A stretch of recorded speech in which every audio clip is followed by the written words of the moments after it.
You subscribe to Pando? That's so hot.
Test. Yes, everything should be working. All right. Welcome, everyone. This is episode 63, which actually, looking at the number, I just like going over the notes, looking at the number. It's actually quite some episodes that we had by now. Today, my plan was to get a bunch of small scale guys on the show, primarily because of the fleet formation patch we talked to CCP about last episode, and there are some concerns regarding like kite stuff, especially smaller scale stuff, and I think especially Suitonia has a very outspoken opinion on that, and we'll go into that for sure. So I thought, like, who can I invite? And all the guys I know do small scale. Like everyone, like I know, they're all streamers too. So like I don't know if we're gonna dive into like streaming stuff or whatever. But as always, like there's a conversation. So wherever the conversation goes. Another thing about it is everyone is a streamer, so I don't really have to run down a massive introduction. Especially Bjorn, biggest Eve streamer, I believe. And has been on actually 3 times before, episode 9, 23, and 50. So people should be aware who that is. Yeah. Hey, then we've got Suitonia, has been on the CSM and has been streaming for, I don't know, like probably 3-4 years by now, right? Like maybe even longer. Longer. Way longer, right? I think I started in about 2016. There you go. 5 years. Was it a Kestrel? I still fly the Kestrel, man. It's a good ship. Okay. I was about to say, mostly known for his love for the Kestrel. I think everyone's aware. Then we've got 3TEARS, who's actually in a hotel right now. So like he's tuning in, like making it happen from a hotel even, because he's traveling for work. Hey guys. And then we've got Casper24, maybe not as actively streaming on Twitch until recently, right? Just a little bit recently. But very well known when it comes to like small scale stuff, tournament stuff, household, almost legendary name, I would say. Very good at getting second place, right? True, very good. That's his specialty. And then Miranda couldn't make it today, so I quickly invited my friend the Baltrom. And I think everyone's aware of Baltrom too, also streaming, and yeah, just a good low-sick opinion, I believe, to have on too. All right, guys. So I want to dive right into the fleet formation thing, and I want to start with the with a thing that you actually talked about a lot, Suitonia, which is the kite's small scale problem, especially with the what is it called again? Relative formation. Warp. Yeah. So you wanna just explain what the problem is? You think? Well, I'm not actually that bitter about it, really. I mean, maybe it came off that way on TIS, but I'm not actually that upset about it, to be honest with you. I don't think it'll be that bad. I just think there'll be like 5-6 systems in the game that you just won't be able to kite in, like GE TAC or wherever the people in Brave go that hate Sunshine and Puppies. And like R10, those kind of systems. The main issue, right, is you can fleet warp in front of people now instead of before it was always behind. So what you can do is you can in a safe spot or even on grid, I guess you could do it, but it'll be a lot more telegraphed. Is you can make a set of bookmarks and then like based on you can use the tactical overlay, if you know what I mean, where you have that golden line which is the north, and then you have the other bit, and you can just have like 20 bookmarks in a safe. So it's very easy to do. It doesn't take any skill to do this whatsoever. It's all preparation beforehand, and the only person who needs any skill is the prober, basically. That's and actually. You can just Sorry. And then you can just you fleet warp to probe result, and like if you use like the tactical overlay, you can get the direction they're in, like west, north, whatever. Have people stack up on the prober in the safe spot at those things with the bookmarks already there, and then you can just fleet warp them onto them, and they'll land in front of the gliders, right? And they'll have to warp off pretty much. So when I talked to Bjorn, was it yesterday, 2 days ago, I think?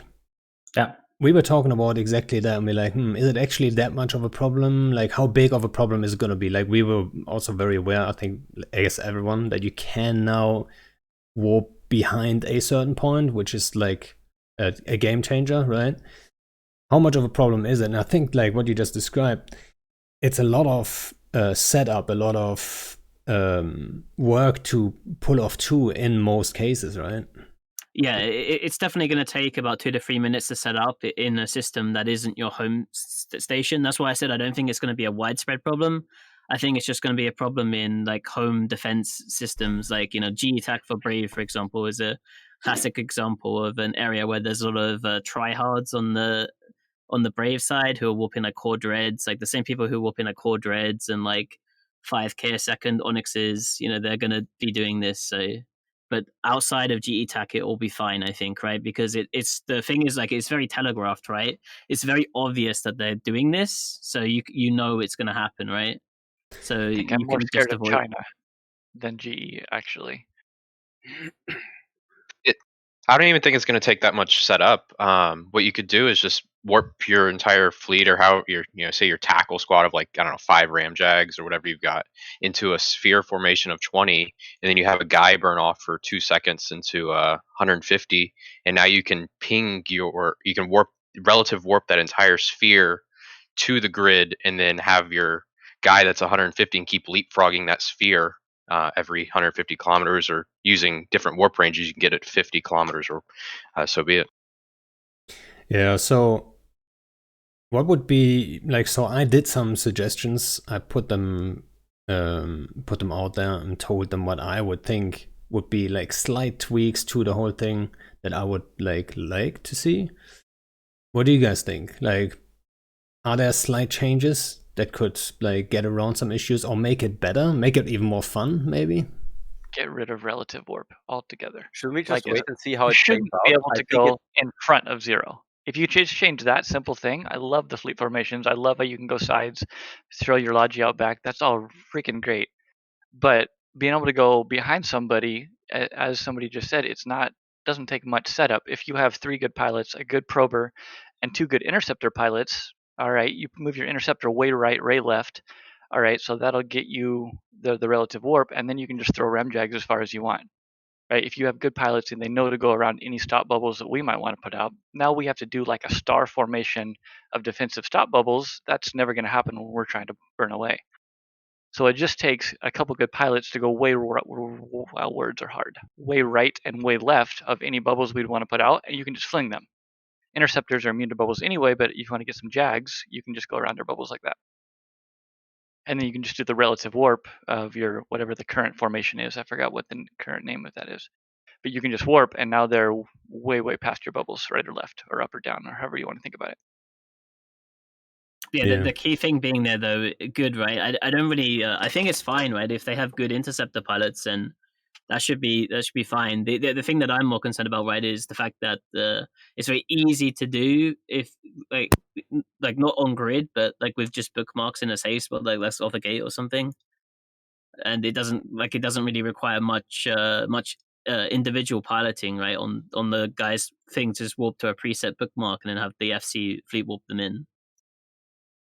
I really actually personally think like in staging systems where you can have like a million bookmarks prepared, maybe it's going to be a bit weird there. But if you're in a random grid and random people outplay you, I think all power to them, right? Yeah, that's what I think too. Yeah, and I think also that instead of going like, fuck, this should never happen, like, we can't have this change come to the game, we need to pre-tweak it or never make it happen at all. I think it's going to be actually a game changer, as everybody said, right? And it would be very interesting to at least play it, right? And if it's bad overall, or if the majority of people are like negatively affected, then you can start tweaking it. But for now, it looks like it's going to really change.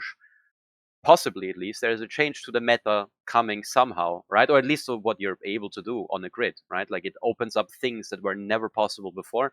And I think there's a lot of people that are going to be like, interested in trying that stuff out, at least, and I want to see that happen.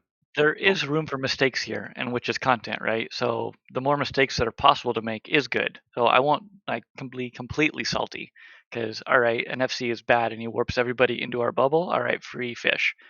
So there's room for mistakes, but highly skilled players, one or two, are going to get severely rewarded here, which is good. I mean, we all like to see skill, not just anchor up. I decided to be like quiet at the start just to gauge all of your opinions, because I'm really glad to hear Suitonia kind of not think it's doom and gloom about like everything. I completely agree that in home systems like GTAC, Rio, and those kind of places, it's going to be obviously used and somewhat abused to have these pings perfectly ready. But I think that's just home field advantage in a way as well. But I don't know, and I don't think that the relative warp for small ganger is going to be nearly as oppressive as the sphere warping, because that takes zero skill. That just takes like just get all the fucking scepters and let's get a 50-kilometer diameter and land all around this guy. It doesn't matter if he's going up or down or left or right. That shit's going to be oppressive to small gangers. Yeah, and like that's going to be like, I don't know why you guys aren't talking about that way more. I want to confess. Has anyone done the math to feel how fast you have to go, like in a straight line, to not get caught? Has anybody actually done that math? It depends on how, like, are they on grid with you, and are they how much in warp warp speed range do they have? insta ping to you? Are you warping hard jets?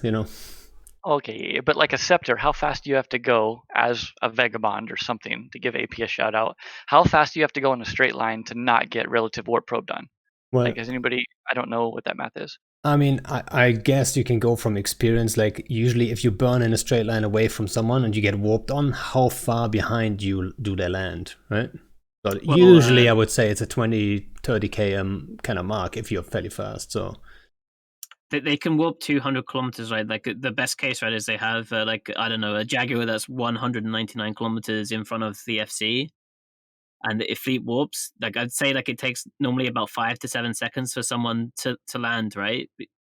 Because the FC is going to fleet warp them. Then even something quite fast like a Jaguar or Scepter is going to take 5 to 7 seconds, even if it's like pre-aligned to you. Yeah, I think we were talking about the sphere, like the relative warp. Yeah, you can land that right on. Like, I'm not too worried about the sphere, to be honest, though, right? Because unless they just hardcore blobbing you to the point where you're not going to be on the same grid, I think that the sphere could actually fuck them pretty hard, right? Like, let's say it's not like kind of a normal home defense thing where they maybe outnumber you by like 2-1, 3-1, but they're in more kitchen sink stuff, right? If they sphere warp at 50 kilometers, right, like half their fleet is just not going to be in range, and like there's a good chance you're just going to get picks on like 2 or 3 guys. So I'm actually not too worried about the sphere. I think it's going to be way more oppressive than what I think is going to take a lot more skill, which is the relative warp. You're saying setting up like a couple of bookmarks, but that's like a few systems you can expect it then. Whereas in every other system, you can get sphere warp done by a gang of scepters or whatever it is. That's going to be like everywhere. Yeah, but And- don't you think like if you're solo or like, you know, small Pyco, Septo, whatever gang, right? And somebody comes with 50 scepters, right? And You're already running anyway. even in today's world, right? If somebody warps 50 scepters on top of you, if you're not warping off, you're probably tackled. 100%, yeah. Right? So I don't think the sphere changes that much because No, but I'm just trying to like I really want this change to come. Just so I put my opinion out there. I really support that this is coming in the game. I think the guys who are making this at CCP know exactly what it means to let you suddenly warp further than 0 in a way. I think it's going to shake things up in a really fun way when it comes to other gameplay, not just small gang and solo, but for smaller fleets, bigger fleets, giant fleets, all that stuff. It's going to be super interesting. But I don't agree that the relative warp is the problem that you guys think it is, or many of you think it's going to be, compared to the other sphere. The only problem I see with the relative warp is you can warp someone onto himself, which is like, that's weird to me. You know, if it was 149 km, you couldn't warp the guy onto himself, but that you can. The infinite MJD that you're talking about? You can just keep MJDing constantly. Yeah, I mean, I like MJDing, but like that's kind of weird to me, right? Yeah, that's the biggest. 100%. That's the biggest downfall I see of it so far is just the infinite MJD, and you can even just pick how far you want to go. You don't want to go to 150, you can just warp at 100, and now you've just moved 50 kilometers. That makes it really powerful and it almost like with Battleship meta, having an MJD is like almost necessary. Is that changing it? I don't know, but that's really the only part I'd like to see tweaked a little bit in this is just that infinite MJD. So that's also like that's one of the things that I suggested, to put that warp range, the relative thing, below 149 or below 150, so that doesn't happen. But I also suggested to make the sphere the range, like, so you can have bigger spheres and bigger planes and all that stuff. And so that works kind of against that, right? Because you can then warp that sphere. Like Bjorn said, he's more concerned about that. It's way easier to get a little bit further in front. You know, in most cases, you just need that one guy who lands in the perfect spot, right? And one then he gets scram, that scram. our gangs are dead. It's really, really simple. Yeah, so like that's why I said earlier, like I need to confess, right? Like I kind of suggested that. I'm not sure if that's actually a good suggestion, to be quite honest, right? But what about a tweak of minimum warp distance to be able to use this? If you could maybe still do all this relative stuff, but you couldn't do it from the same grid, to give us more time to possibly burn away from when you initiated your warp. Because right now, as Suitonia said, right, there's a minimum warp distance that was really short in a perfect world. Well, what if that was now, some arbitrary number, 5,000 kilometers, somewhere off grid? That gives us more time to at least reposition and think about, okay, they're coming in, and it's not instant right on our ass or butt. I don't know what I can say. That's an interesting. That would change so many things. I don't even like. I'm watching Bjorn. He's thinking. He's like, would that be a good thing? It's like on grid stuff. Do you often kite the people you're fighting to like 200-300 away, like where they're actually in warp range? Well, the problem is you can't go further than 150 because otherwise they'll just probe you and fleet warp onto you. Yeah, or they'll warp to that guy that you're shooting who is now warpable. Like, I don't see this being a problem on that grid you're on. How often do you honestly go that far that the support can warp up and save the guy? You don't, right? But the thing is, like with the projection meta, you're kind of like sandwiched into this range of like between 90 and 150 kilometers where you're kiting most of the time. And I don't think it's necessarily to do with the relative warp or the fleet formation stuff, but if CCP actually increased the minimum warp distance, maybe not even to 5,000 kilometers like Casper says, like if it was just 300, for example, it would actually open up a lot more like on-grid kiting and some more sniper doctrines, right? Because if you could snipe from like 200, but you can get fleet warped onto them, like maybe that makes like Tachyons and like rail megas more viable, because then they have to ping first and then come back down onto you instead of just going straight onto you.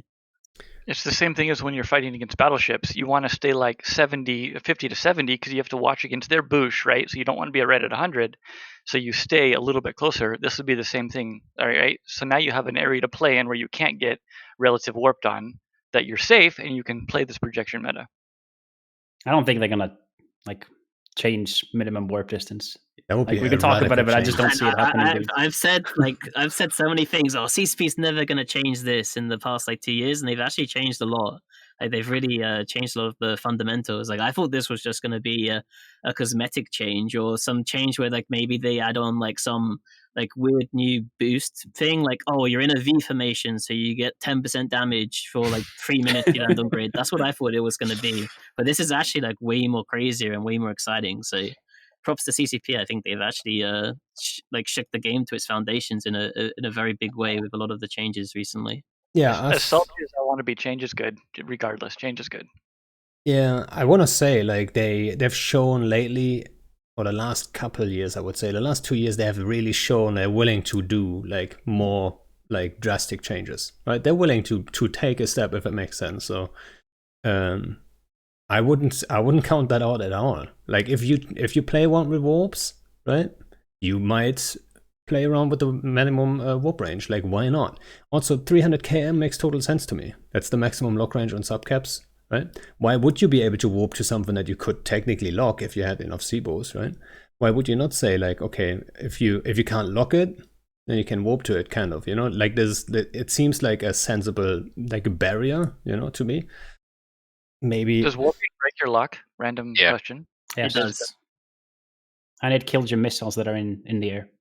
Oh, does it? Okay. Yeah. So if you keep pinging around and you're like shitting missiles from 90 and then you ping 50k forward, those missiles that are in space will stop existing. Actually, I think it's really weird, Bjorn. I think while you're actually in warp and while you're warping, they can't do any damage. But when you land again, they can do damage again if they're still in the air. Really? Oh, You Yeah. reconnect to them? All right. you I can. think it's really weird. It's just like missiles in the air just don't do any damage while you're trying to warp and while you're actually in warp. But when you're actually on grid, they can still hit. Because I've shot people with a cruise Raven and then warped off into a new thing, and then my damage started going back on again from like the missile that I shot like 10 seconds before. oh, You can did not also know that. cloak in between. So if you like you launch your missiles, and as long as the cloak is still in process, which takes a lot longer than just like it blinking green, as everyone knows, hopefully. As long as it's just still like going on, like I think that's like 4 or 5 seconds, the missiles will still hit too, right? We kind of use that to ref like stuff sometimes. So, Suitonia, question Sounds like an for you. exploit to me, dude. Besides, the mini versus the small, kind of this stuff, is there any ways that you have thought of for the small to use this against mini other than just, warping onto that random Cormorant or Pete or whatever and just ganking it really quick? Is there any ways that you can see that we can use this? Yeah, I thought about it a little bit on Dead Space grids as well for kiting. I'm not sure how it actually works with Dead Space grids. If you relative warp onto a Dead Space grid, does it just suck everyone onto like the beacon at 0? I assume it does because it calculates everyone's warp vector independently, right? And whenever you warp to a spot on a Dead Space grid that's not in line with the beacon at 100 to 0, then it just sucks you on. Yeah. Yeah, I think that's true. Yeah, I haven't actually tested that. Because so you can't use it for the drifter wormholes then, unfortunately, and you can't use it to like warp people onto like an ESS at like a weird angle, so you can like kite if people are already there or something. But so you will, like on a Dead Space grid, I think a couple of people are not aware of this actually. If you bubble the warp in on a Dead Space grid, be it a drifter wormhole, be it a whatever, an acceleration gate of something, right? If you bubble that and you warp to it, you will land inside the bubble, right? Yeah, you always land on the beacon at 0, even if it's inside a bubble. So if there's a bubble in the path, you will land on 0 on the beacon, unless you warp to a spot at range that's outside the bubble. If you wouldn't get dragged technically by that bookmark and you warp at range, you will land on the beacon at range, which is kind of weird. So if you would warp a formation onto a Dead Space spot that's bubbled, you would end up, and you land at, like, you warp at 100 or so, you would end up with everyone who would get dragged on 0 on the beacon in one ball, and everyone who wouldn't get dragged at 100 in a little ball, which is kind of weird, right? So this is like one of those ways to fuck up that is now created, which might just be pure content. Like a small gang suddenly gets half the gang on 0 and the other half is at 100, yeah, that might just be exactly what you need, right? I didn't know that, because we sit there and we call them doorbells, like, you know, 100 stabber or something. And we'll ring the door, but then have a bubble at 0, and just people that want to come check it out at 100, you know, they always get dragged, and we just use that as a content. But I didn't know that was a thing. That's super interesting. Yeah, like I use that sometimes on drifter wormholes to trap some people, right? When we're running away with kikis and stuff, so we can still warp at range and land closer to the wormhole while they all get dragged on 0. Or if we do like smart bomb traps and stuff like this, right? I don't want to get in my own smart bomb trap, really. That's not so fun. Yeah, I used to use it in Dead Space as well with ESSs when those used to be deployable things. So, because if you put it like inside the gate of a like DD site, whenever they warp to the ESS, you always just get sucked onto the gate at 0. Even if it's a scepter or something nullified, because technically the gate's in the second room, so they just get sucked onto the gate at 0 all the time. Yep. Unless they have the first room bookmarked somehow. All right, so how to defend against this, Suitonia? Any ideas? Well, the obvious thing, right, is I would personally, if I was trying to fight in a home defense system, I think now I'm probably using the ESS grid a lot more, or probably only ever fighting on the ESS grid if it's like a system like R10 and it's getting abused heavily there. Because obviously in Dead Space, right, you can't fleet warp to people. You can't, if they relative warp, they end up on the beacon at 0. So you can just kite how you would do normally on the ESS grid, and then they can't use the new fleet formations, right? So you can always use like maybe something like a HIC, like a rapid light missile launcher Onyx, but I think they're very difficult for small gang to use. And I think you run into the problem like Casper, where you're already having people do it, like having someone already in like a really specialized role. When you already have like, I don't know, 5 people, 8 ships sort of thing, like you have like pigeonholing someone being like the hick guy means you're losing like what that guy would do normally.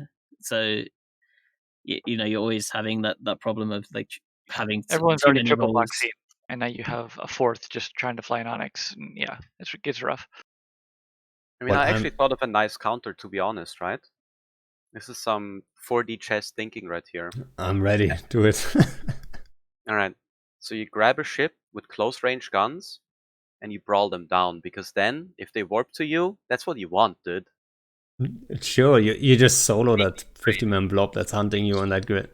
I mean, you're a small gang, right? You're with less than 10 guys, which means 9. Everybody runs 4 accounts, dude. Bring a couple Guardians, bring a couple fucking Pulse Absols, dude. Ram, scram, slam, bam, let's go. Damn, he really is a snuff spy. Oof, Reddit is right. What I would think is right away.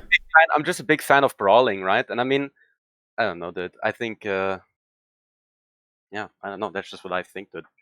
Brawl them down. I would think you should use it to, to your advantage to counter what they do, right? So, like, who's better at it? That's basically the question, right? Like, if it's such a powerful tool, if it comes into the game like it is right now, you just gotta be better with it than they are, and then, it opens up stuff for you, right? Yeah, this is really gonna like widen the skill gap between like the people who are really good and the people who don't use these tools, or aren't that good, maybe don't PvP much. It's really gonna widen that skill gap even more, which isn't necessarily a bad thing. Yeah, the other thing I was gonna say is like maybe small gang people will just do the like have a scepter that's like keep at range 170 kilometers like behind them, and then as soon as they relative fleet warp onto you, relative fleet warp to your scepter and just keep kiting. Yeah. Honestly, prop mods so 2020 is just agility and how fast you can warp and keep pinging. Yeah, it's just slippery Pete's and Nagas now, right? Oh, take off your nanos, put on inertial stabilizers. Just keep pinging around. I hear CSM Phantomite fits 4 ice stabs to his salad, dude. Well, I mean, if it's new and if it's not mutants, I'm all for it, you know what I mean? Tornadoes incoming. Mutants are going to be good at this too, sadly, right? Yeah, what do you think about the skills, by the way? I saw that one on your list too, because this is another thing that I think that is maybe a controversial point, and also something that's maybe going to mean that it's not going to be used too much outside of the home systems, right? Because some random crabs are not going to have this skill injected, right? Probably because it's I believe you need to train a rank 5 skill to level 5, right? So it's basically like training a cruiser 5. Is get it the leadership fleet 5? warp. What skill is it? That's the For prereq. what? What are we talking? Sorry, you There need are a two skill? different skills. If you're above 80 million skill points, it's going to be 22 skill injectors to max this out. Yeah. Yeah. So, So- like some random like probably some junior, like all of the main FCs, Junior junior FC. FCs are probably going to have it, right? But like some guy who's I don't know, calls for like some random crab defense fleet because a Nidhogger's tackled is probably not going to have it, right? And so Yeah. So that's Like- why I put it on the list, right? Because I think it's kind of weird to keep a powerful tool like this, like a powerful essential tool. It will be essential, right? Away from people that haven't skilled it yet. Which is then it adds it to like, oh yeah, this is the standard stuff you need to skill at the beginning, right? Which is like always a discussion point. People are always like, you know. I didn't even think about that part. I just bought skill injectors and went, fuck it. But of course it's a discussion point. Yeah.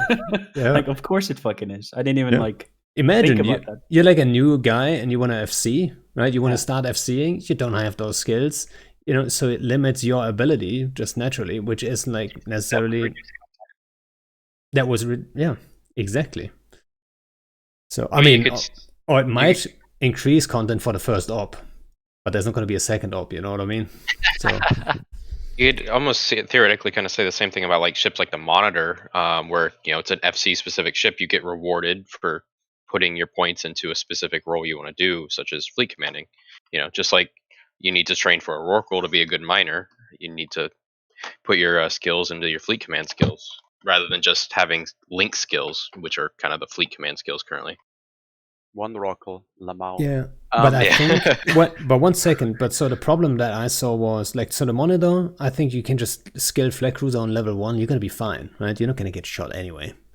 But in this case, it's 3 million skill points for both skills on level 5. And you need them on both level 5, right? Because the relative warp is the 5th level thing, like the 5th level, like stuff to unlock. And then you want, obviously, if you want to warp around spheres and planes and all that stuff, you kind of want the maximum range option, right? So they're very essential, right? So there's a slight difference there, I think. Didn't we have something very similar some time ago, where if you wanted to hold a squad or multiple squads or a wing or even let alone a full fleet, you needed skills for that, right? Yeah. And I trained into it because I loved calling targets. I loved like FCing stuff, right? So I started training into it. And every time I unlocked a new skill, I felt like, that's a milestone. I hit it. I can do this and that now. It felt like, I don't know if you can call it rewarding, waiting for that timer to tick down, whatever. But it was cool, And now it's Yeah. like anyone can do it. Like I can make a character right now and hold it like 200. What is the max fleet size? Like 257 or something? No, 260. Whatever, dude. Right? You know what I'm saying? Like I thought that was actually pretty cool, and now everyone can do it. I don't know, dude. Right? And now this skill, like this new relative fleet warping and whatever, needs skills that you train, and we're crying about it. I mean, come on, dude. It's Eve, right? We're training for everything. I need to train if I want to shoot T2 blasters on my Comet. Yeah, you're right. I agree. I would say it's a good point, definitely. And that And we're also talking reminds me. We're talking about fleet operations here, right? We're talking about one guy controlling multiple other players across the world, right? And in comparison, if I want to solo PvP, something very simple, I need to invest, I don't know, dude, like a month of training to be able to actually, have a fully T2 fit, nicely fit frigate. I don't know what the actual training time is, but you get my point, right? I do 100% get your point. And that also reminded me of how was it, like, how it used to be with the, like, okay, this guy's on fleet command, this guy's on wing command. The FC doesn't technically have to be on fleet command. He could still give the command to warp. He just has to have someone in fleet who is able to fleet warp, right? In that formation, So it might not even be that's like crazy as as a first thought. So I think that's a legit point, actually. It does change the fact that if you want to ping pong back and forth between two people, the relative warp back and forth, both characters would need the skills all at 5. If you want to relative warp the entire group one way and then they kited the other way, let's go back in like a ping pong kind of way. All of those characters that are taking those fleet or squad warps would need that. Wait a second. All the characters need the skills? No, I'm saying okay. that if you are, Okay. let's say you're There's a two fleet guys that need and the you skills. have another guy who you're trying to ping to, relative warping towards. If you then want to ping backwards again by initiating warp from the other guy, if you understand what I mean, Yeah. that character would also need the skills at 5. Which Yep. I hadn't even considered. The thing is, though, if you want to warp back and forth, only one of them can warp the other, right? Well, I can be on fleet, you can be on wing. command, right, and the other in wing command. Yeah, but the wing commander cannot warp to the fleet commander and warp the fleet commander too. That's the problem. He can't warp the fleet commander, but then the fleet commander can warp to the people when they land behind him. But yeah, you're right. You can't warp that one guy.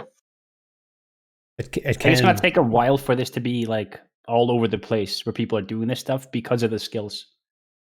I think it won't take a while for it to be all over the place. I think that's exactly what's going to happen. It's going to be all over the place, and it's going to be great. But it's going to take a while from day one. You think so?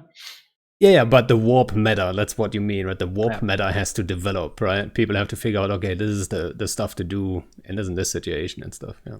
Well, even then, right? Like you're gonna need like way more people to have it trained, because otherwise people will with spies, right? They'll like if you only have like 2 people who can do it, like they'll just headshot them, right? So does this ruin solo PvP and anything bigger than a frigate?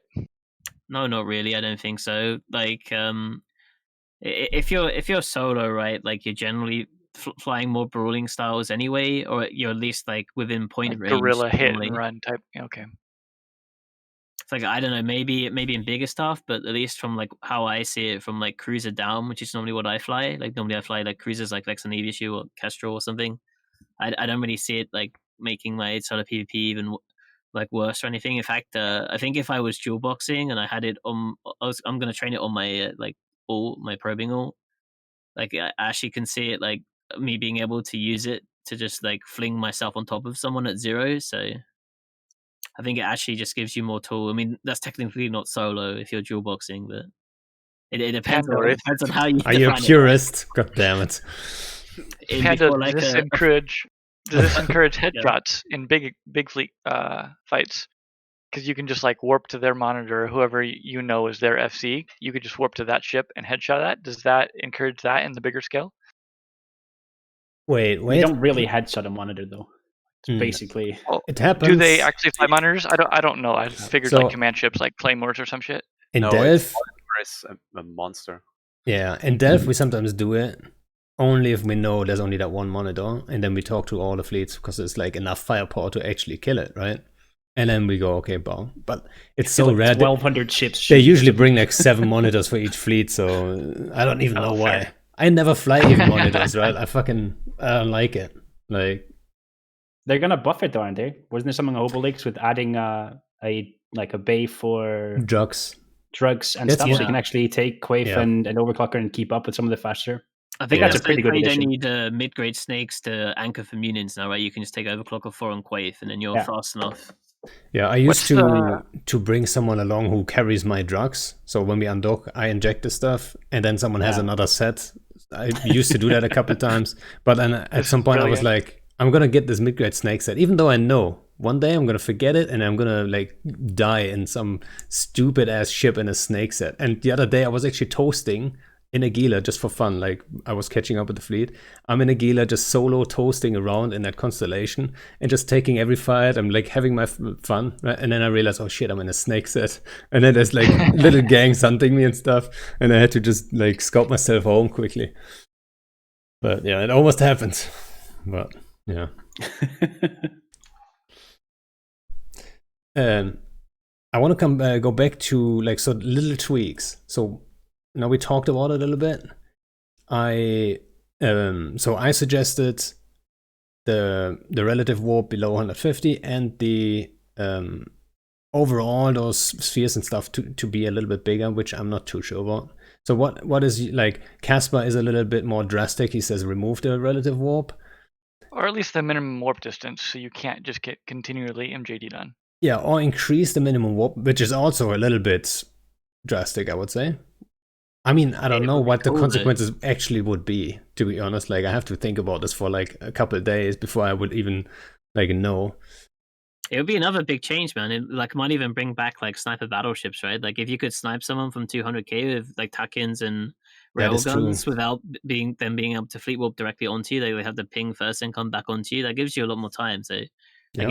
it wouldn't just be good for like solo and small gang. It would actually change the meta for like big fleets as well, like Don't Baltics. you and just things. normally probe then and warp your fleet onto them? Just do. I don't know. I mean, like I'm thinking about it right now. I think I like it, but you know, I'm not 100% on it. But so, Suitonia, what would you think? Like, what would be little tweaks that you would like to see then to make that like perfect?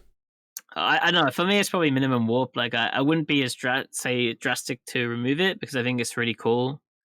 The only thing that I think is bad though would be like the fact that you can do it while warping to a probe result. Like I'd say if I was going to be like a lot more drastic, which I think is a bad idea, I would remove the ability to do formations from probe warps, but keep it for every other kind of warp. Because then that way it you kind of need someone in position there already. And if that guy can get in position, then you get rewarded with it, right? But you can't just like lazy man, right click, fleet warp, win. That is actually also like a I good said, point. I think that's it's probably a bit too drastic. But all right, 3TEARS, what's your thought? Like little tweak that you would like to see? I think that minimum warp distance make it to where you can't just keep infinite MJDing. That's honestly the biggest concern I have with the entire relative formations. But I do like the idea of the 300-kilometer distance if we were going to go a little more drastic. I really like the idea of being able to bring back those sniping battleships. Battleships are a little underused, but even with the hack changes, I think that might change. So. Yep. Bjorn, your turn. Don't change anything. Bring it exactly the way Rise and Signal thought about it. But just completely exactly the way it is on CC now. Implement it, ship it, let's go. But you would also add that if things turn out to be like very oppressive or so, right? Then always quick. iterate on stuff, of course. Keep an eye on it. But don't like cock block us out of this fun. It's gonna be super dope, dude. All right. I'm all for it, right? Even though I suggested some changes, I'm all for like just bring it the way it is, and then let's see what happens. Like, what's the worst that can happen? But like, don't panic day one when you get outplayed by it. Like, there are some FCs who haven't slept properly. Like I'm up at like late at night, even longer than usual, just thinking of fun bullshit I can do with this. I can't fucking wait. All right. Yeah, and CCP has been really good at iterating on features recently, right? Like they changed the ESS super fast. They've changed a bunch of other things really fast. So I'd rather than just put it in as it is, right? And like if it's obviously broken, then let's add some more limitations to it. But otherwise, let's just put it in straight away, see what happens. I was a big fan of the blackout, when that came in. So yes. Just I like chaos, so let's just do more big scary changes like this. But you were a big fan of the blackout when it came in, but like after a while you weren't a big fan anymore. Yeah, because nobody was. Let's be honest. I hope. Hey, the first 6 weeks of the blackout were the best PvP in Eve that I ever had. It was so good, man. Like people like having like cloaked ships next to ratting ships, like doing bait traps, like people actually doing gate camps again in their own space. Like it was great, man. There were so many things to fight. It wasn't until like 6 weeks after where the things dropped off too much, where there's like no raw calls out, no supers out after that point. Yep. All right, Baltrom, what do you say? Little tweaks to the warp formations? No, I agree with Bjorn. I think we should get it as it is. And then as you said yourself, right? We don't know what the warp meta is going to be. And I think it needs to evolve. So we should see how it evolves, right? And we see what happens. And then CCP can tweak it if it's horrible, right? But I think the way it is currently, it's a great idea and it's going to bring a lot of change. So I think we want it. And then we can, CCP can tweak it if necessary. That's what I think. Also, I think because we asked, you talked about like how can the small gang use it offensively, right? Hack's just been nerfed, right? And I mean, I always say, like, let's just brawl them down, but I'm serious, right? Like, if you have a beefy setup and some Logi, I know small gangers say Logi is for, poofs or whatever it, but just bring some Logi, warp at 0 on them, tracking disrupt them, brawl them down, right? You can offensively warp on them and do it. Go for it, dude. Just fucking ram, scram, slam, bam, dude. All right.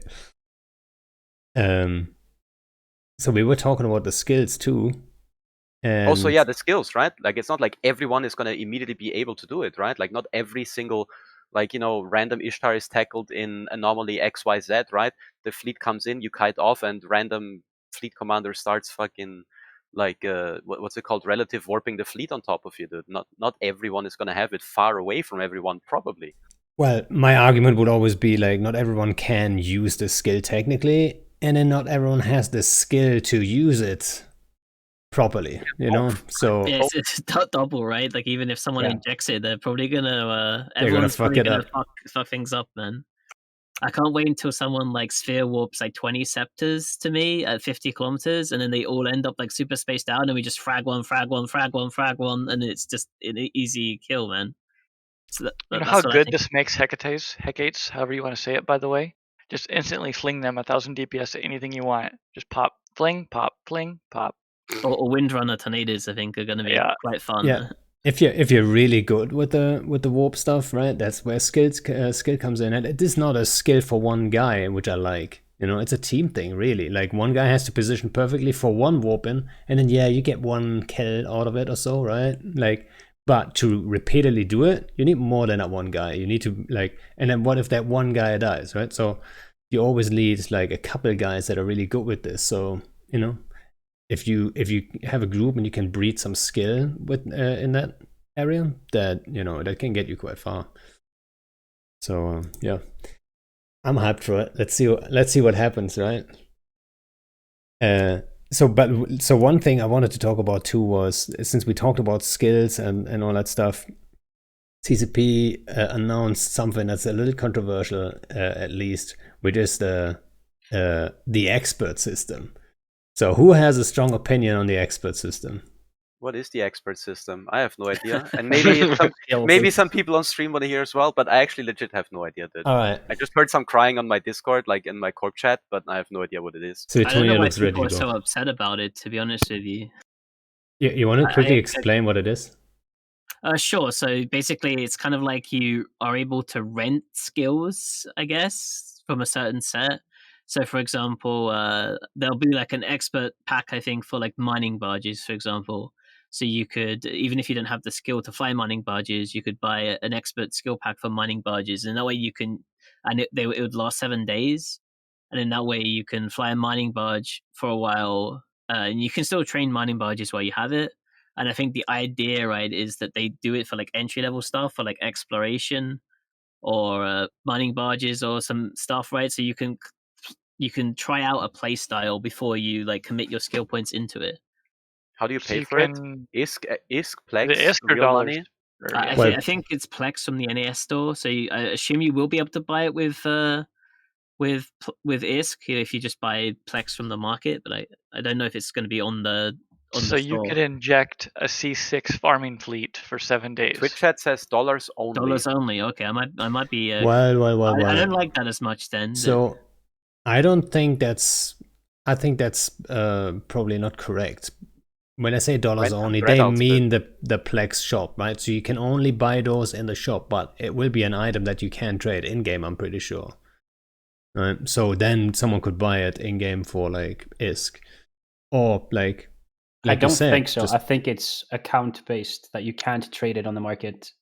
And I think the reading that's been about this is that they say you can buy it from the EVE Online store, and people don't know if that's like from your account management or if that's actually in the EVE Online like NES store for Plex. Okay, never mind. There's a huge difference between those two things. CSM Fliptomite just confirmed it is dollars only. It will not be on the New Eden store. All right, it is literally dollars only. Then that is absolutely trash, because that implementation is not the way to get a new player, which this is aimed at. That guy is unsure about this game. He might not even be Omega. He might be an alpha clone. I think the idea behind it is fantastic. Test something out. Like, I'm doing missions and I've just started, blah, blah, blah. what are missiles like? Oh, I don't like the time it takes for the missiles to travel. Let me try test something else before I commit to skilling into it for like a month or two. But if you then have to go to a store and pay for that first to rent it, I don't think that's a thing that honestly is going to get picked up that much. Yeah, Yeah, and then I also don't like that either, right? Because if you're trying to help, like, let's say you're trying to get a friend of yours into the game, you can say, okay, here, let me send you 100 million ISK, and then you can buy this pack, right? And then we can fly together. Instead, now you need to spend real money to do it. I don't like that as much. yeah, I Yeah, don't The know. people idea are- behind it is solid, though, right? Like to test and try something before you commit for like a 2-month train for it. I think Yeah, I that really like the idea is idea. super good. Yeah. I Yeah, mean, people that's are the- already hesitant of paying the money, or they just get Omega, or Exactly. Yeah, they buy some skill injectors or whatever. exactly. That's what I was about to say. Actually, if I was that newbie and someone's saying like, "Hey, like you need to spend your real cash," either I go the route and say, "Okay, now I'm gonna hardcore grind and just get injectors," or I say, "Okay, that money that I was spent on this testing, which I'm never a fan of, like it's a limited time thing, I just buy injectors for it." And then, yeah, I might not just skill all of it, but at least I get close enough to get an idea. And then I have it for the rest of my time, right? Like forever. So, yeah, I think I agree with Bjorn. I think it's not going to get picked up all that much. Not if it's from their store for money, no. If it's in game that you can work towards it and go, I want to test out whatever, this type of weapon system or this type of thing or this ship for like a week, get better skills for it. And then after that week, evaluate if I really want to dedicate in that direction. Because that's how newer players think. Like that's how they look at it. Like, what am I going to spend my time on? Like a week training for us is fucking nothing. For a new player, that's like a week to use this? Like, are you nuts? That's how they look at it as brand new players. I have Yeah. to stay docked for a week before the shit is done. Exactly. Yeah. And for like returning players too. Let's say you're returning, you haven't played the game for 2-3 years, and you don't know what Triglavian ships are. Being able to rent Triglavian skills for a week or two and go, holy shit, yes, I do want to dedicate into this. Or, do you know what I mean? That would be super smart way to entice people to go, yes, this is the direction I want to go. This is the plan I have. But not for real money. It has to be tied into the economy in the game somehow. Yeah, I mean, It's just not going to get picked up. And I think it's worth pointing out, right? Like CCP would still get real money if it was in the NES store that Exactly. you could buy it with Plex. So it's not taking away money from CCP. It's just enabling players to get it with ISK. yeah, I think the way it is, like if it's all correct, like you said, then it's just an option and just an option that nobody's going to use, right? So like technically no damage done, right? Nothing else is changing, like they're not suddenly removing it, right? But opportunity missed because it's a great idea. Exactly. So it's an opportunity missed, definitely then. Yeah. Do you think though? Because I mean, there's going to be a bit of a meme joke right now, but we're now playing a Korean MMO, okay, kinda. And I've been playing many Korean MMOs. I'm a big fan of Korean MMOs, and I can tell you that definitely whaling 100% works for new players, mid players, old players. Everyone, like not everyone whales, but across the entire board, there is whales. If they were a whale, why don't they just buy skill injectors and just buy it anyway? I don't know, dude, but there's another option, dude. It's like maybe cheaper than the skill injector. Just see Fresh Sino alts. It's kind of like, hey, do I want to dump skill injectors into this? I'm gonna pay like $7 whatever, dude, and then I'm gonna pay $100 and inject a couple alts into mining. I don't know, dude, right? But it's technically, temporary. like whaling always works, right? There's always people that will buy it. It's not But like if they I think have it's- multiple ults, they're already a mega, right? So they would already probably be able to train it. just- I don't know. I just know that there's Alright. always people buying this stuff, you know. I've got another theory. So maybe, I don't know, what's the price tag on this stuff? We don't know, right? So we know? maybe it's just like $1 for like mining stuff, And then people are like, yeah, for $1 I can test this out. So it's so cheap. $2.99, dude, 100%. But it's a legit strategy in a lot of games and stuff to just get them there. All right, I spend real money, even if it's just $1, right? They're there. So next time, if you want to buy Plex for real cash, they already have all the data. They know how it works, so they're more comfortable to spend more cash on like other stuff, right? I think they Just said get that them in the door. they were going to give some for free out in the redeeming queue somehow, right? Which is great. So yeah, but that's what really cool. So I mean, I think I think the problem is, right, you just can't buy it with Plex. Otherwise, it would be a really cool idea. And it would also be really cool, right, if like one of the things I brought up to CCP when I was talking to their marketing team when I was on the CSM is like when you subscribe for the first time, right, you get this pop up and it says, "Well, you just unlocked 556 ships, and now you're going to spend the next 2 weeks before you can even fly one of them." So, why not just give them like 500,000 SP the first time you sub an account or something, right? You already give away 1 million for free when you make it. And this is kind of the same idea, right? Like maybe when you sub an account for the first time, maybe you can pick a pack for free. So you can say, okay, I'm going to sub my account for the first time and I'm into exploration. Like I've been flying a Heron a bunch. Let me get this pack that lasts for 7 days when I first buy a Mega that gives me the buzzard straight away, right? So I think it would be a cool idea for that. The thing is, though, if they want this to help newer players, there was someone talking about this on Reddit. Why isn't this like a reward for your earlier missions? It hand feeds you. Do you want to do this type of mission, this mission, or this mission? And then you do that type of mission. That is a good if point. It was a reward after one of those, be like, hey, you can do this in a better ship and do it quicker and more effectively. Would you like to do that with this training pack for a week? You can only pick one or whatever. Yeah, that already sets you in a direction. But like, even if it costs $50, that's going over like a limit where you're like, no, I have to pay for it. I have to rent it for actual money when you're playing as an Omega. I just don't see it connecting. Like, I mean, at the end of the day, right, the PR, the propaganda is they want to help the new players, but what they want is they want money, right? They would get money if it was in the NES store too, though, because what I'm saying is like what Bjorn said. I think if they really just wanted to implement something into the game to help new players, they could just do a reward for doing certain like high-sec missions. Like there's these career agents, I think, if I remember right. So if you do like career agent for like combat, maybe you get a expert thing for some combat ships. I don't know. Well, you already have. Oh, sorry. No, go ahead. You already have the activity tracker in the game, so it's like, oh, you're starting to try exploration. All right, here, have a exploration training pack. Oh, you're trying mining. Here, try this. See what you think. Yeah, I think I totally agree. God damn it, I had a point. Oh, I lost it. Sorry about that. That's all good. It'll come back later. What are your opinions on it, though, Bando? Yeah, I think if it's only for money, I'm not a fan. I'm not a fan then. I thought it's going to be like, people are like all upset about it because it's for Plex, right? And it'd be great that way. You can only buy it, you can only buy it for Plex, and then it would be a tradable item. I think that would be nice, right? And then all these newbie streamers too, right? Like some new guy is here, and like the first thing, people go in there and they're super helpful, right? They help them out. I sometimes do that just for fun, right? Just tell them like, this is like how you do it, and then they ask questions. It's fun to help them out. But I never give them straight Is, because I always think that's gonna spoil them. That's just gonna be bad, right? It's like, that's not how you raise kids either. So, but that would be an option. I could give them like, oh, you're interested in mining, like whatever it is, like try this pack. Now you're gonna be like super good at mining for like at least 7 days and see if you actually like it. Like, I think that would be a really good thing. Like you said, missed opportunity. It's a little sad. But we don't know if this is how exactly. Like we don't know 100%. So let's not hate on it until we know exactly what they mean with the EVE Online store, what the pricing is, all that stuff.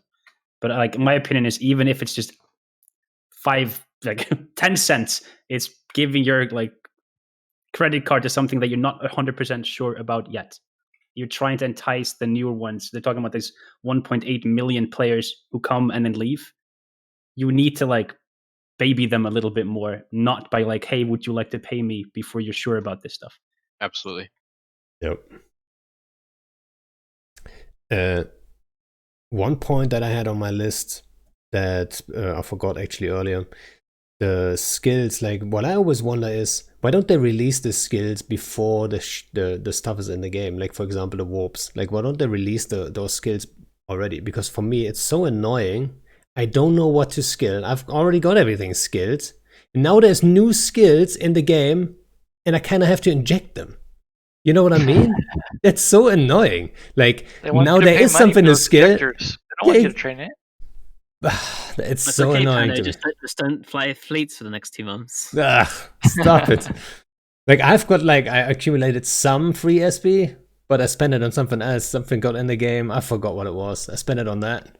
And now I've got like only 1 million left, but I need 3 mil. So I have to fucking inject the rest. And it's so annoying, especially since I don't know what to skill after that. So I inject and then I'm like skilling nothing. Am I the only one who's annoyed by that? I still haven't done those Vorton whatever. Oh, Bjorn, you've got endless money. Don't make that face. Please. Sorry, what was that, Casper? I just said I haven't done those Vorton specializations yet, just because kind of trash and they're really expensive. So I haven't done them. That's the only one lately, though. Yeah, I still think they're super scary on a large scale. If you show up at 100, 200 of these, holy shit! Like, I wouldn't want to be the first guy to engage these. And I'm scared. We actually like using like 10 of them with Munins at our scale because against really bad people, it tends to like fuck up their broadcasts a lot. And we've like seen like some I think some like point of view from their logi or something, and the amount of people who broadcast for like random Stormbringer damage is really insane. Like, what I thought always, especially also in the AT, what I thought it's going to be used for is like a remote smart bomb, right?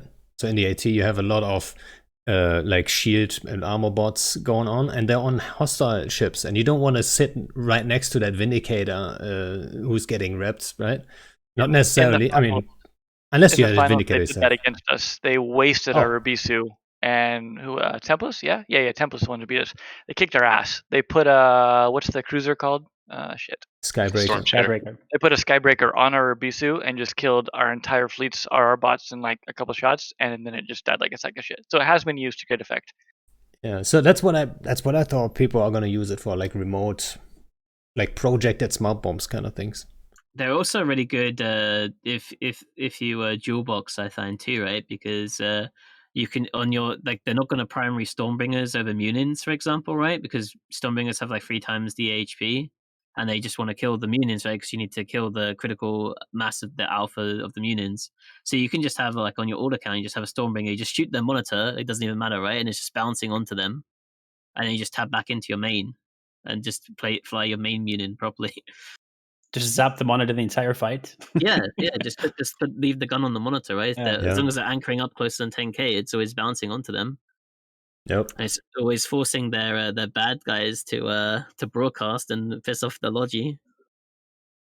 Yeah, it's like a constant PDS, right? If you fight in a PDS, like on a Forza, like it's okay for the first minute or so, but if that fight goes on and on and on, you slowly are like, well, now we are like all missing 1/3 of our shield, which is not really what you want, right? And then people start broadcasting and it gets like goes to shit. It's like that stuff can happen. Are you talking? Who has a really hot sister who commentates the AT? I'm dying from chat. Actually, just sitting here laughing my ass off from chat, and I can't focus on what we're talking about. Every now and then I have a quick look, and I'm like, okay, whatever, just ignore. Another thing on my list, the wobble changes. So we have talked about that. I think Bjorn and I have talked about that before, actually. That it actually punishes the small, slower ships, and I felt like Rise and Signal, when I talked to them, were kind of aware, but they didn't know to what extent, right? And they were surprised, like how to what an extent it actually punishes smaller doctrines, and like. I don't have to put just my opinion out there, so maybe someone else here has an opinion on like the wobbles and the changes that they just made. If it's enough, or like, does someone have an opinion on it? Just a clarification, it works like links, right? You have to be in the range when it hits. It's not like a bubble that always sits there and you land in it and effects happen. That's true. Correct. Yeah, it's like the super capital burst projector things. And what was the delay? It's 2 seconds now. It used to be 3. It's actually really fast now. It's 2 seconds. Like you can never get your dicta out of the way before it goes off now. Actually, yeah, which was that was the reason for the delay. They wanted the dicta to be able to warp in, like burn in, drop the wobble, and then get out of their own web range. But since they increased the range, that's not going to happen anyway. So they said, okay, then the delay can be lower too.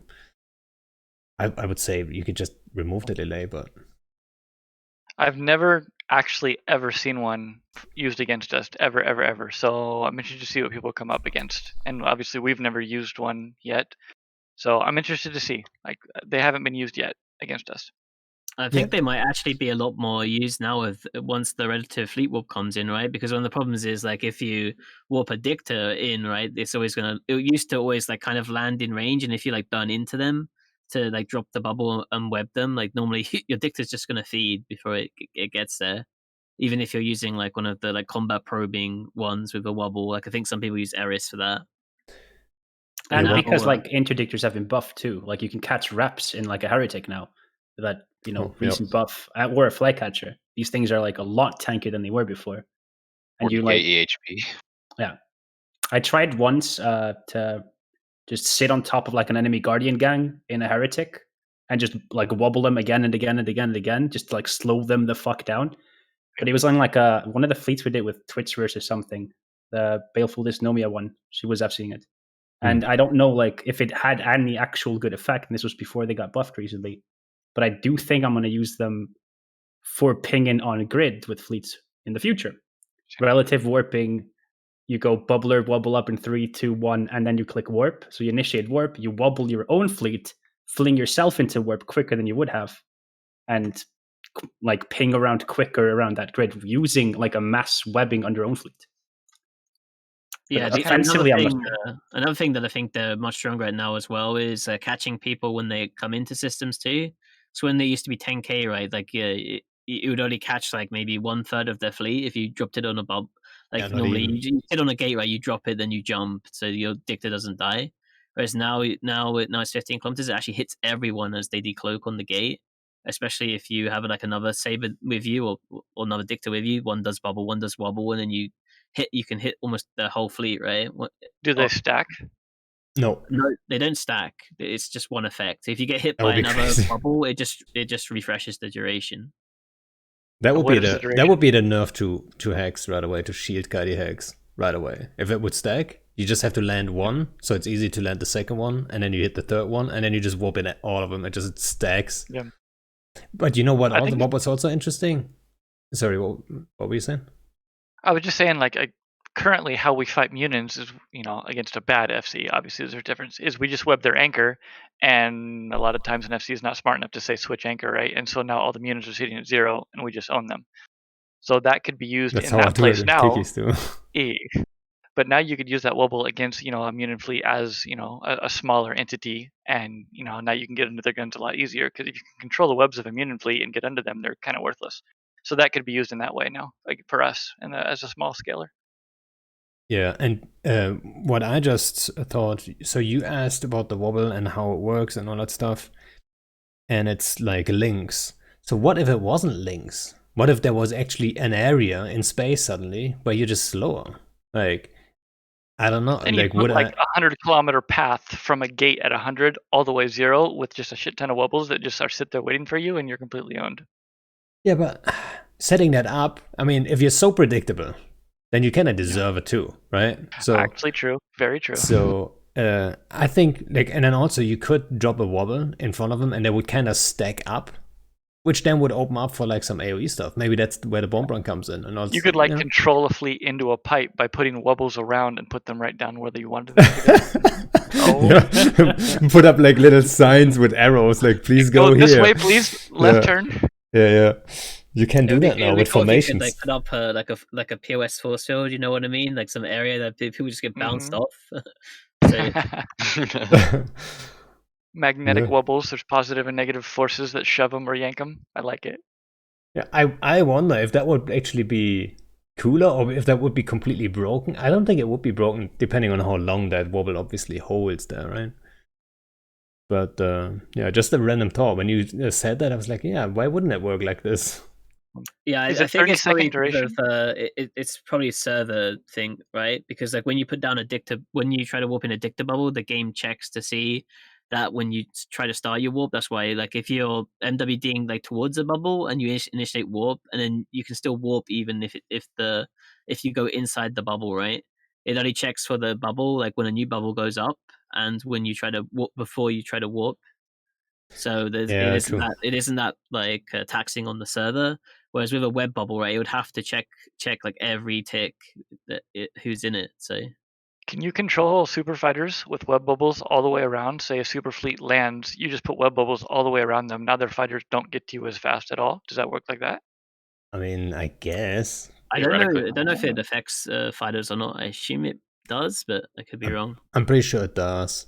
So I think people have also done it. Like whenever you see like a keepster attack or like some citadel kind of thing, where like let's say group 1 drops carriers on the fortizar to attack the keep and sends the fighter all the way over there, right? It's very predictable where they're gonna be, so it's very easy to just drop a web bubble. But how much impact does it have? Usually not that much, right? Those fighters, in they're still tie-dye, so fast. That might actually have an effect. It might, yeah. It might just make that little difference. You know, we have seen things getting paused at like 5 seconds left or so. Like that one wobble, it could have just saved the day there. Or like, maybe if you combine it with like MGD destroyers and wobbles at the same time. yeah, you just do it like a team, like 12 boosters, 12 wobblers, and then you just boost around and drop wobbles everywhere, like constantly. How about I an like ECM bubble, boys? Go Oh away. yes, please. Kick him. Kick. God, I hate ECM burst so much. I wish they would just increase the power grid on them so you can only fit them on cruisers and higher. No, you know Dude. what they have to do? Like, it's such a simple, like, I think everyone is, like, when we're talking about the ECM burst, the number one issue is always bursting bubble-proof scepters, right? Like, I don't, like, how is that in the game? I don't even know. Like, That's what how I'm is saying, this right? not Like, removed? if you just made the power grid tighter on it, right? So No. it takes 200 power grid, then you can still do like cool like ECM burst cruiser comps or something, but you can't just put them on scepters anymore, and then it's fixed, right? I just think, why not just put it at the end of the cycle? So you hit the ECM burst, when it cycles through, boom, you get an ECM burst. Then the scepters, that you would can be be cool all too. bubble-proof if you want. Like, you have to sit there and then burst and then wait. Yeah. Right? If you want to do that, Ridiculous. go ahead and do it, right? It's a direct counter to Triggs, actually. We got owned. We were just in like our Vedmax, just being little Mimi, like 6 of us. And these stupid insert expletive word here kept landing and bursting us, and like, well, shit. Now we have 2 DPS again, and we got killed by like 3 hurricanes because these damn effing scepters kept coming in and owning us. It was stupid. Yeah. Honestly, if you put like an ECM burst on a scepter, it really should just delete your boot.ini. Or it should remove your bubble-proofness. Right? Oh, like the Higgs rig, it takes away your nullification. I can see like people just like feeding that though, right? So. But CCP wants you to have scepters with. I mean, they must do. They've left it in the game for so fucking long. I mean, And they also want you to have warp core stabilizers on your Riding Gilas and Ishtars. Warp core stabs on Ishtars, dude. I love it. They want you. Like, there's no way they'd leave it for this long. They want you to play that way. On warp zone. Clearly.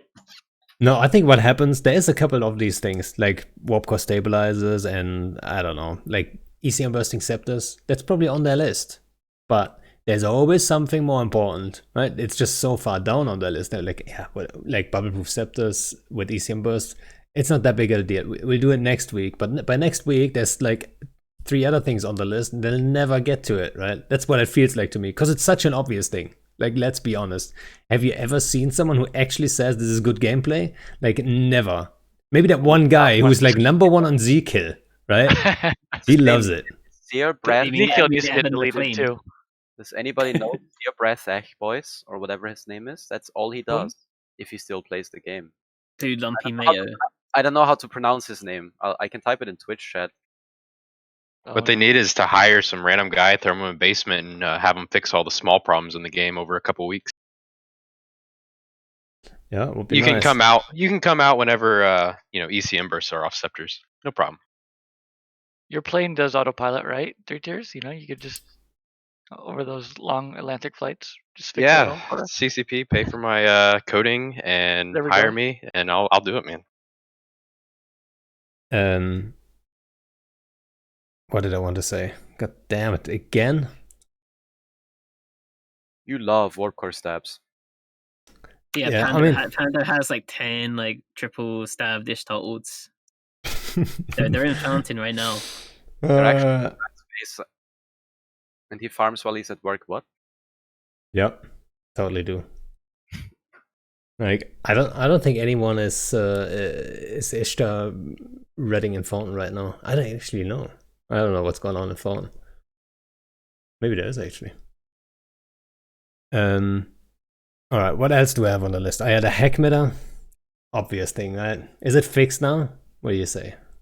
I think wasn't there a fleet fight earlier between Baltex and Munins, and it looked like Goons were actually doing quite well now, because I know they lost the fight before, right?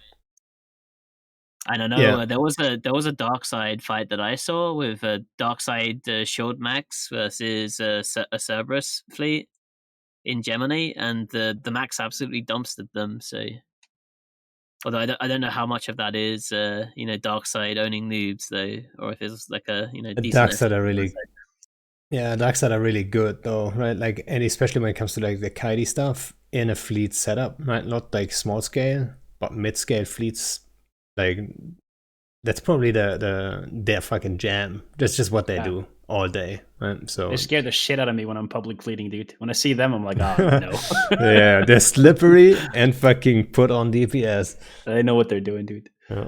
I remember like back in the day when it's like that's in 2000, I don't even know, 2012 or so, we lost our space in MNC and we moved into Curse and we moved into the same station as Darkside. And it was smaller than us, right? I don't know what. I think we could have formed like 100-man fleets at the time, and Darkside was around the 50 mark, right? So we could outnumber them 2-1, but like that wasn't the norm either. But they were lower numbers, but they handled us well, right? They're fucking. Darkside's always been scary, like legitimately, even in tournament shit, they've always been pretty scary. They taught us some real lessons there, and we needed those, right? Because we came from the whole blob fucking shit, really. Like, there wasn't, like, we weren't so focused on quality. Drakes was just over that phase, right? So, and then, they really did some good work there. Yeah, the good old shout out to Fuffy hacks Ruffy. in general, though, to put us a little bit back on topic. I think Shield, at least in our 5 to 10 people, Shield hacks kind of done. Armor, we're kind of going away from him now, just because that was how we fought. Just to be you guys, the bigger people. That's how we fought them. Is you could sig tank all your guys' crap. As we said, Munins, we can get under their guns because we can sig tank. That's not as easy anymore. You're 50% more sig? I forgot what it actually is numbers.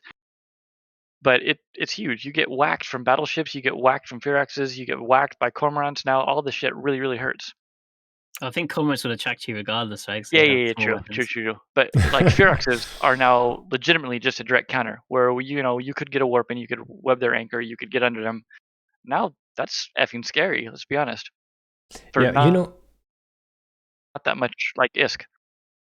You know what's something I also brought up on the podcast with like the CCP guys that I thought they were maybe not aware of? Like, why does the anti-E-war, the E-war resists boosts not counter paints, right?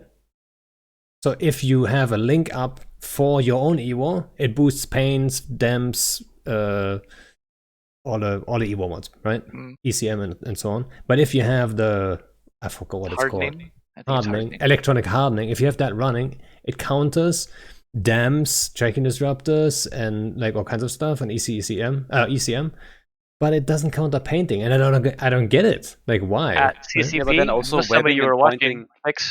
webbing and pointing is also electronic warfare. So if you boost yourself against electronic warfare, you reduce the effectiveness of webs on that logic, dude. I mean, we need a warp core stab link, don't we?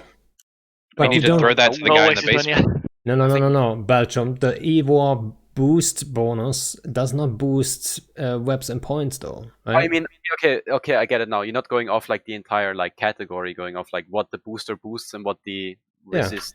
Yeah, he's saying there's an info link that increases TP strength, right? And there's one that reduces it. Yeah.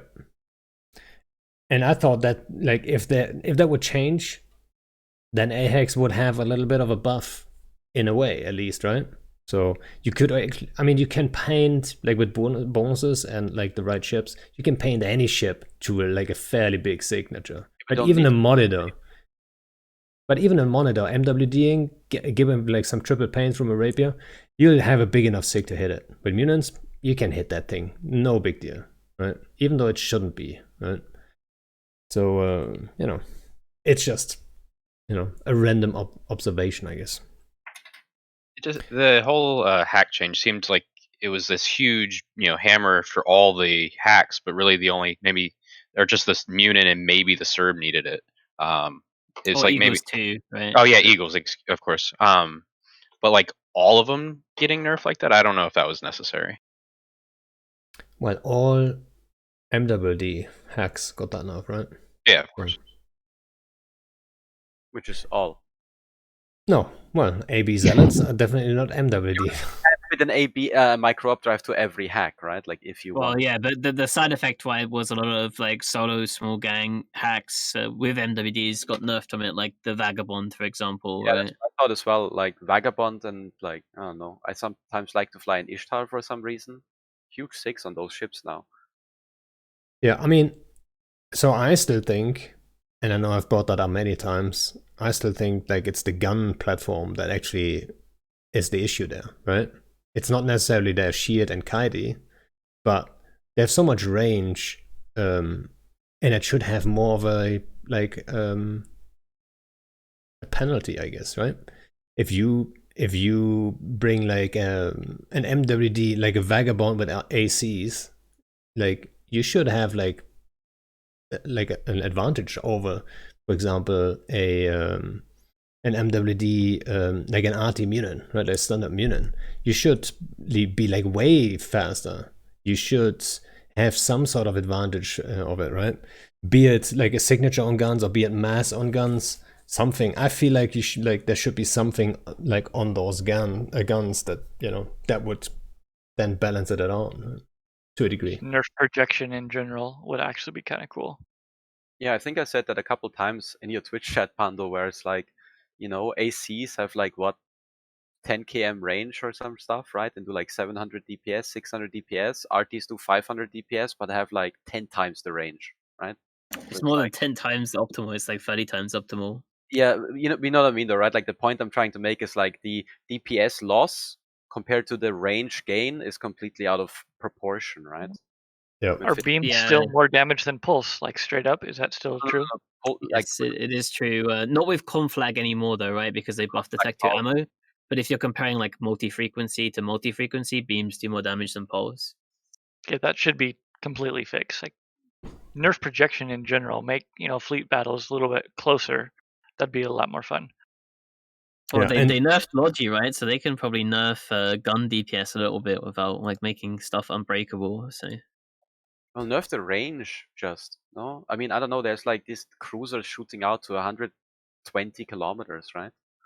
I think they should like nerf the tank or do something, right? Like Panda says, mass on guns, because it's kind of weird to me, right? Like a Blaster Ferox has the exact same tank as a Rail Ferox, but the Blaster Ferox is the one that's like in close range and is brawling. So yeah, the same speed and everything the same, basically, right? Yeah, same speed, same tank. In that way, you could make the Blaster Ferox way faster, technically, like faster than the Ferox is right now, and then the Rail Ferox slightly slower, right? So yeah, you could play around with that. Yeah, but that's just my my opinion. Anyone got any like big ideas? Even the crazy ones? Mid slot and increase its base armor hit points, because if you fit an X-type armor wrapper and you fit some Asclepions and drugs, you wrap more hit points than you have fucking armor. Oh, yeah, you talking about the Kronos? Yes. Yeah, you can wrap more hit points. Single wrapper on a Kronos wraps more than you have armor, right? Like yeah, there's a pimp cap on it. What is that fucking joke, dude? Well, I mean, it's your fault if you fit it like that. There's like stuff like, for example, I made like ages ago, like an Ishkur fit remote rep and stuff, and you need a cap booster. You can't use 400 cap boosters really on it. It doesn't have 400 cap, right? You're gonna waste a lot of your cap boosters that way. So like, there's a couple of those things. You just better be aware of it, right? fit a plate if you want that. Right? Fit a plate in your Kronos. 2 reps, dude. Just use slaves instead of ass claps, Baltrom. or fit medium reps. Yeah, I'll fit medium reps then. Yeah. Abyssal mediums, they'll do the job. It's fine. Alrighty, guys. We're pushing 1.5 hours. So anyone got some like final thought he wants to get rid of? Yeah, CCP should really put the Kestrel state issue into the game. Oof. That's the state issue. And let me guess, there's only going to be one, and that one is going to be in your hangar then, yeah? Should have to be, yeah. Doesn't have to be one. What do you mean, I mean, of course? You are the Kestrel. If there's ever like a monument of a Kestrel, your face better be on it. well, there is 4 Raven state issues. So, we can be generous and maybe give some of them away. I hope you get a tattoo of a Kestrel one day. Dude. Maybe he has one, dude. Yeah. Have you ever looked it up, Suitonia, to get one? That'd be freaking cool. That is all. No? Okay. I think it would suit you. But it should be a neck tattoo, so you look badass.